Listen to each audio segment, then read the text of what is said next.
So as a seasoned dog agility judge, one of the things that I've noticed is that over 60% of dog agility teams face challenges with their contact performance. That's why we're doing this webinar. It's a serious issue, and what's more concerning is that many handlers are unaware of the problem. I want you to hear that. Many people don't even realize they have a problem. So to showcase the extent of this issue and to help you identify if your team might be facing similar challenges, I'll be sharing some pictures from a typical trial. As a matter of fact, it was a trial that I judged. But before I dive in, I want to clarify that my intention is not to criticize the handlers in these images. Instead, I'm grateful that we can learn from their experiences as they represent the majority of dog agility handlers. So to keep things lighthearted, I've given each contact handling style a playful name and a playful face so that we're not identifying any person at all. So I'm going to go ahead. Let's take a look at these images, and I want you to see if you can relate to any of the contact handling styles that I'm about to present. Remember, recognizing and understanding these challenges is the first step toward improvement. All right. I call this the pleader or the beggar. All right. Is that a style that anybody ever seen before? All right. This is the nail biter. Literally, the person is like, I hope my dog gets this. I'm going to help them. I hope they get it.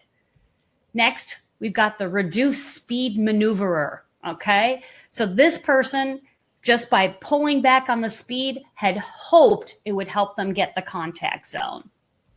Then I have the stop to pray method. This person has literally ceased all of their motion and is standing there waiting for their dog to get into the contact zone. Now, I really wish you could have seen the look on this handler's face, but I call this the engage in a standoff, right? They literally have jumped in front and they are trying to get their dog's attention to tell them what to do. This person went for the settle for the close call. And you see that back paw is barely in there. And this is a contact that I actually had to judge. All right, next we've got the gasp at your dog's leaping ability, because that's quite the leap on that one. Then, of course, we had the accept just a toenail in. Again, that was another one that I had to judge. And then, of course, we had the physical gymnastics to achieve just the dog barely getting a toenail in.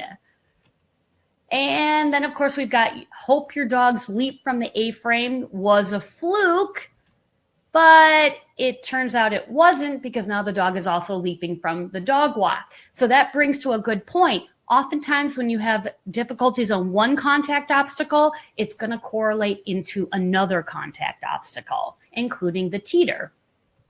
All right. No matter what you do, they leap. So this is the same handler who was trying to adjust, hoping that it would get her dog's contact. Then, of course, you're hopeful the judge gets it right. Again, that is barely a toenail in there. But remember, lady luck is fickle. All right, so I have a question